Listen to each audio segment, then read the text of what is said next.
to connect an Xbox controller to your OnePlus Nord CE6, all you have to do is first turn on your Xbox controller by pressing the Xbox button, and then you want to put it into pairing mode by pressing and holding this button at the top right here. So press and hold.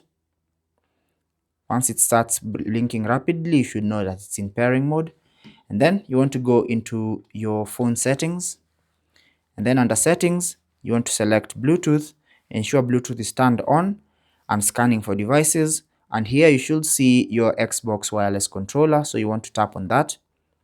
Then it's going to initiate a pairing request, so simply tap on pair, and it's going to get paired, and the light is going to stop flashing, and you can now start using your Xbox controller for gaming on your phone or navigating through your phone like so. Thanks for watching. If this video was useful, leave a like and subscribe to the channel. Questions and comments down below. Take care and God bless.